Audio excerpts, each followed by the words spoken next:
Toujours sur ces plateaux avec le professeur Bopekwete Minga. Avec lui, nous échangeons sur les rayons X entre diagnostic et danger. C'est alors que son travail intervient pour donner ce qu'il faut retenir comme piste et des solutions par rapport à ces soucis. Alors, professeur, vous étiez en train déjà de parler de vos recommandations par rapport au travail. Qu'est-ce que l'État doit exactement faire pour lutter contre ces petits soucis? Oui. Je disais ceci, M. Georges, que nous avons besoin de l'État, nous avons besoin de tout le monde pour réussir. Comment? Nous voulons d'abord que l'État nous accompagne dans la mise en œuvre de ces nouveaux programmes. Et nous voulons que les nouveaux programmes les cours de radioprotection soient enseignés partout.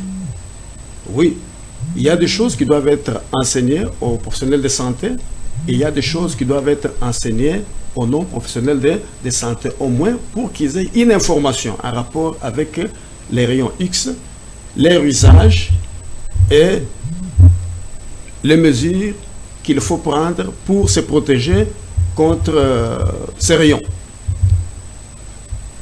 Voilà pourquoi nous demandons même que ces cours-là soient enseignés en médecine. Parce qu'à mon avis, les cours, il y a quelques notions de radioprotection qui interviennent quand on enseigne les cours de radiodiagnostic, quand on enseigne le cours de biophysique, quand on enseigne les cours de médecine nucléaire. On donne ne fût-ce que quelques notions, mais nous voulons que ce soit tout un cours à part. Cours de radioprotection. Et ces cours doivent être enseignés sur base des approches pédagogiques et didactiques innovantes. OK? Des approches pédagogiques et didactiques appropriées, axées sur les compétences, pour permettre aux apprenants, OK, d'acquérir les connaissances et de développer les compétences qu'il faut pour la sécurité durable en radiologie conventionnelle. Comment ça sera enseigné chez les professionnels de santé? J'ai souligné qu'il y a deux principes de radioprotection. Exact. Il y en a trois, mais je mets l'accent sur les deux principes qui doivent être observés. L'optimisation doit être observée par les professionnels de santé, radiologues. La justification doit être observée par les professionnels de santé non radiologues. OK? Imaginez, comme aujourd'hui, les personnels de santé non radiologues ont le monopole de la justification, qu'est-ce qui se passe? Les radiologues subissent, parce que dès qu'ils reçoivent un examen, ils n'ont pas à se poser la question de savoir si l'examen est justifié ou non justifié. Non. Directement, il faut exécuter. Alors, quand ils exécutent un examen non justifié, c'est au détriment de leur santé. Et même au détriment de la santé, n'est-ce pas, de celui qui a demandé, et de la santé du malade et de la population. Alors, pour éviter ce genre de choses, nous voulons, n'est-ce pas, que les professionnels de santé, ça doit être enseigné comme ça, ne puissent pas avoir, les professionnels de santé demandeurs ne puissent pas avoir le monopole de la justification. Et quand les demandeurs, c'est qu'il peut y avoir un avis contraire venant des services de radiologie, il va faire en sorte, n'est-ce pas, que l'examen non justifié ne soit pas proposé. Voilà les méthodes. C'est là que nous avons souligné la stratégie liée à la didactique en spirale, qui nous demande de répéter les principes clés. Nous avons aussi souligné la transdisciplinarité et aussi la collaboration interdisciplinaire avant, n'est-ce pas, de juger la justification ou la non-justification d'un examen. Okay? Parce que nous voulons, rien que les examens justifiés puissent être exécutés et réalisés dans les services des radios pour éviter la production abusive des rayons X au regard des effets nocifs que nous avons pu relever. Est-ce que vous donnez du crédit aux nouvelles technologies pour le checking et autres procédures à suivre? aujourd'hui? Oui, les nouvelles technologies sont là, mais je vous ai Ça dit renforce? je vous ai dit que les Ou rayons, non? oui, ça renforce, mais les D'accord. rayons X sont indispensables. C'est-à-dire, pour se protéger contre les rayons X, il faut respecter les normes de la CIPR. Il faut respecter les respect des normes est indispensable, quelles que soient les technologies utilisées.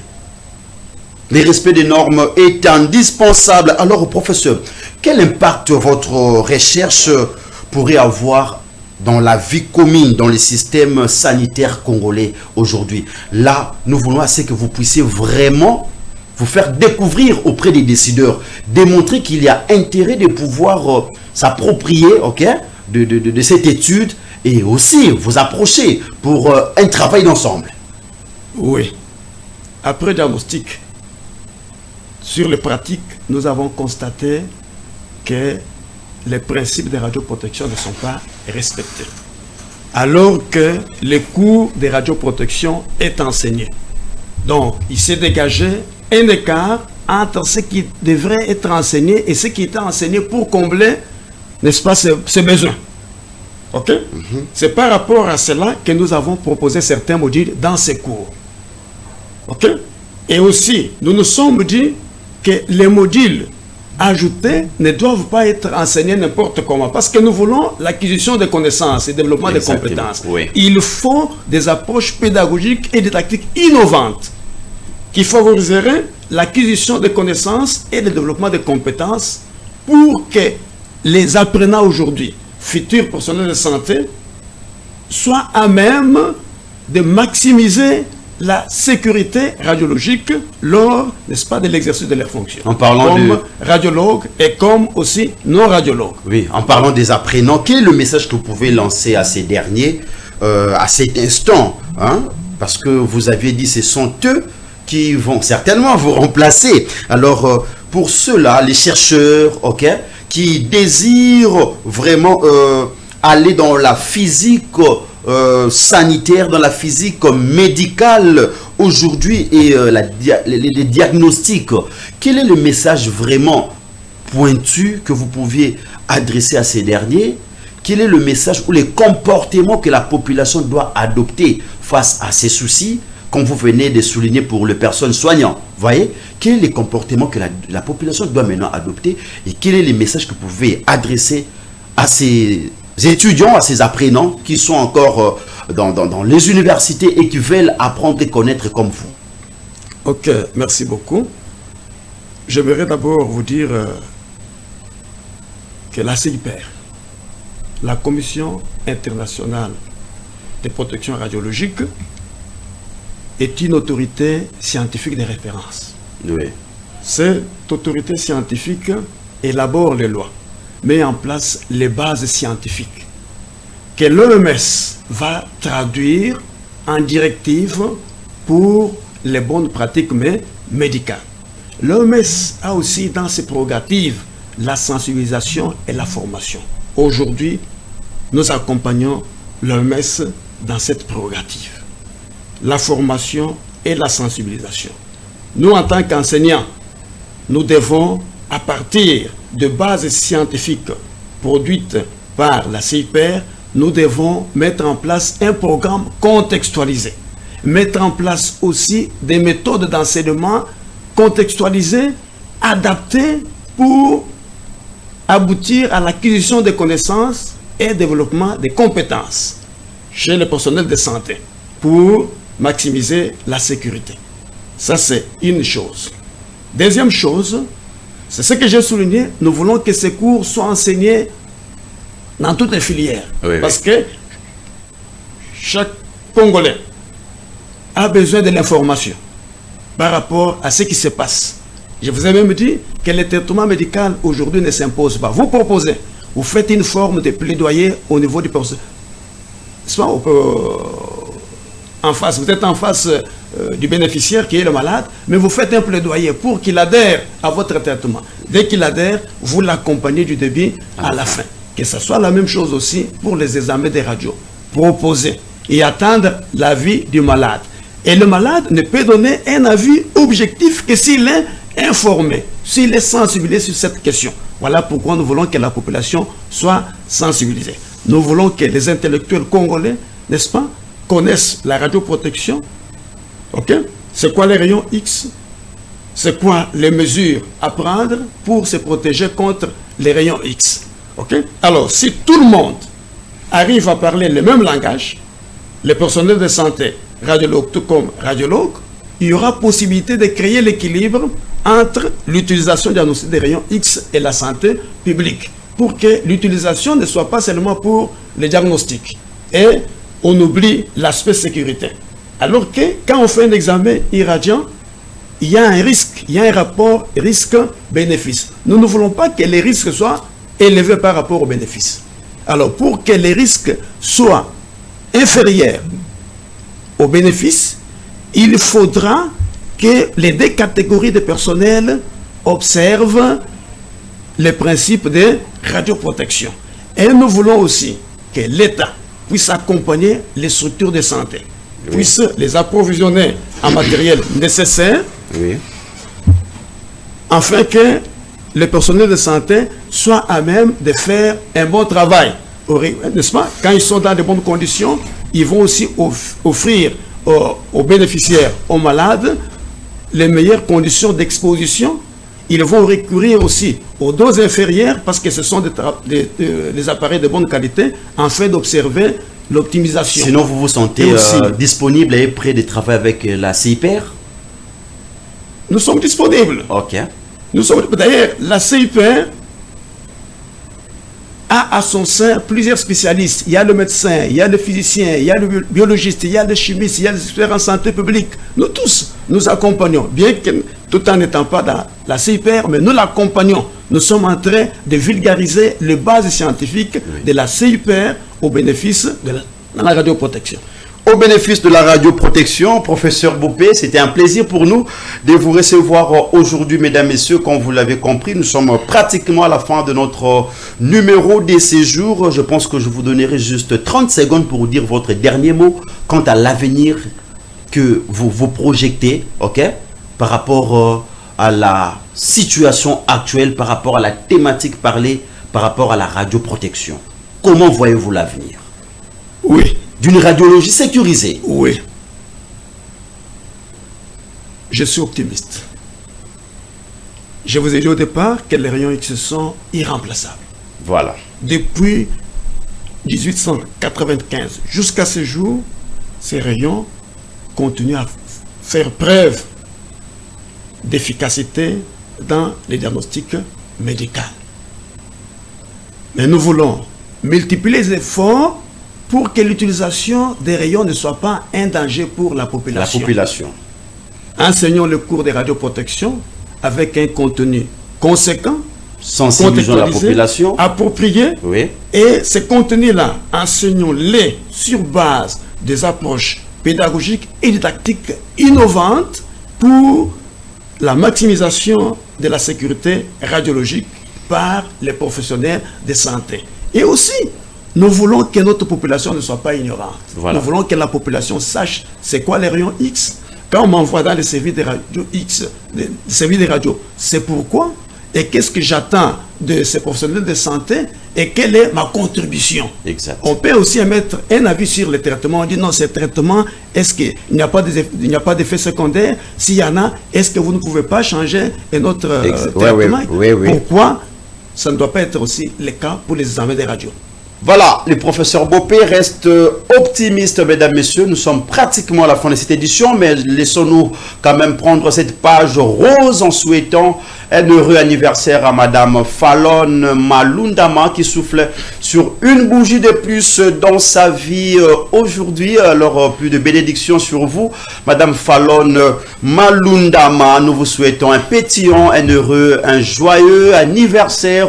Alors, vivez très longtemps. Je sais qu'aujourd'hui, le soir, ça va péter. Hein? Déjà, on me signale que ça barde là-bas. Alors, nous sommes vraiment ensemble. À tout à l'heure, nous allons nous revoir ensemble tout à l'heure avec vous. Alors, de bonnes choses pour vous. plus de bénédictions, comme je l'ai dit tantôt, les tout-puissants soient toujours avec vous, afin que nous sommes vraiment ça là, et que comme les Congolais disent, les Kinois précisément wawa, donc qui est vraiment wawa. Des bonnes choses à vous, Madame Fallon Malundama, qui souffle sur une bougie de plus dans sa vie en ces jours. Alors, joyeux anniversaire à vous, comme vous aviez compris, mesdames et messieurs. Merci de nous avoir suivis de partout à travers le monde.